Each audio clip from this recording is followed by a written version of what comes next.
Gilets jaunes. Comment de prétendus street medics ont effectué des prélèvements sanguins en pleine manifestation. Plusieurs groupes de secouristes bénévoles ont signé un communiqué s'alarmant de pratiques illégales et immorales réalisées en pleine rue. Dans les fumées des gaz lacrymogènes, un manifestant se fait prélever du sang, à même le sol, par des personnes sans gants. La scène se déroule lors de la manifestation des Gilets jaunes du 20 avril dernier. Je cite « On va t'envoyer les analyses chez toi, t'inquiète ». C'est par cette phrase que débute une vidéo où l'on aperçoit Pierre vêtu de son gilet jaune. Casque de protection vissé sur la tête et t-shirt blanc, floqué de grandes croix rouges, 3 personnes l'entourent alors qu'il décline son identité assis par terre. Une seringue est plantée dans le creux de son coude et un carreau est fixé sur son bras. Autour d'eux, les manifestants se couvrent le visage et suffoquent. Plusieurs vidéos du même type que France Info a pu consulter et authentifier ont été relayées par des groupes de street medics, ces secouristes de rue bénévoles présents à chaque manifestation des Gilets jaunes. On y voit des individus effectuer des prélèvements sanguins en pleine rue sur des personnes sommées par les mouvements de foule. Contrairement à ce que lui ont promis les personnes qui ont prélevé son sang, Pierre n'a toujours pas reçu les résultats des analyses presque un mois après la manifestation. Jean, un autre manifestant présent à Paris le 1er mai, raconte une histoire similaire à France Info.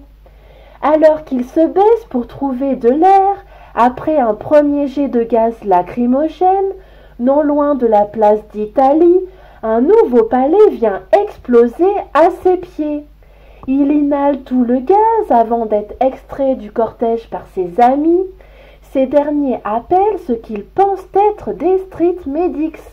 Je cite « Il y avait 2 dames ainsi qu'une 3e personne. Ils m'ont mis du sérum physiologique dans les yeux et ils m'ont dit « Vous êtes d'accord pour qu'on vous fasse une prise de sang pour savoir si vous avez du cyanure ?»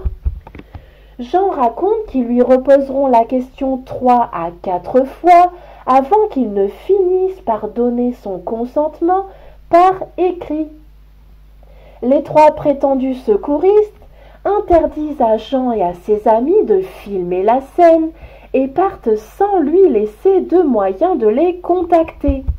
Donc ça ressemble un petit peu plus à une prise d'ADN pour ficher les citoyens.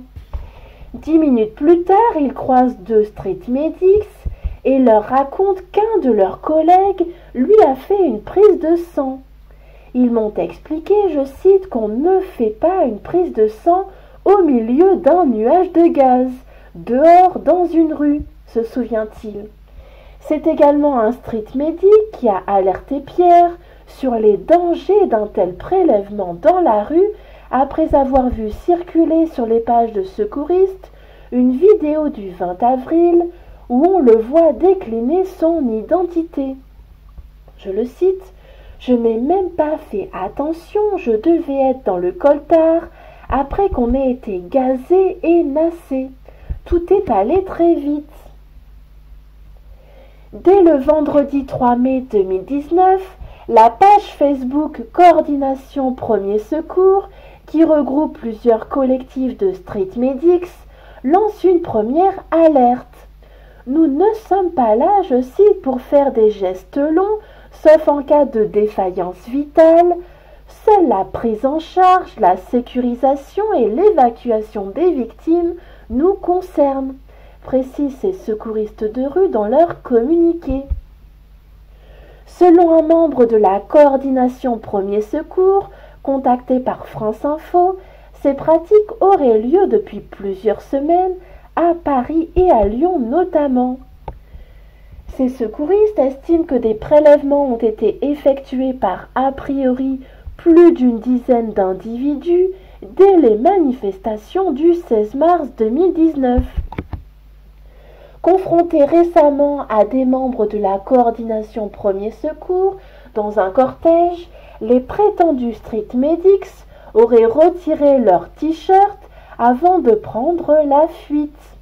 D'après le communiqué de coordination Premier Secours, 4 personnes qui font des prélèvements sanguins non autorisés auraient été identifiées par leurs soins.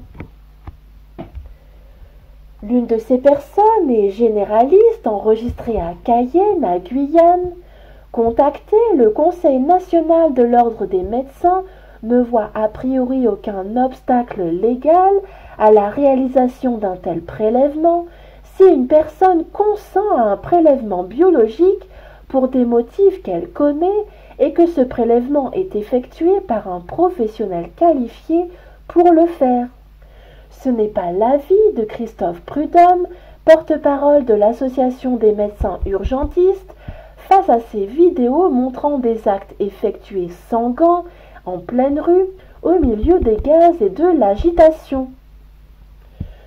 Jean explique ne pas avoir douté au moment où on lui a prélevé du sang en pleine rue. Il faisait, je cite, confiance aux secouristes. Sur de nombreuses pages Facebook de Gilets jaunes, les accusations de présence de cyanure notamment, un poison mortel, dans les bombes lacrymogènes lancées dans les manifestations sont récurrentes. Interrogé par France Info, Alexander Samuel, l'un des 4 préleveurs de sang, affirme que ces prélèvements sanguins ont pour but de défendre l'intérêt du patient, je cite. L'un des gaz lacrymogènes utilisés par les forces de l'ordre se nomme le chlorobenzylidène malonitrile, aussi appelé CS.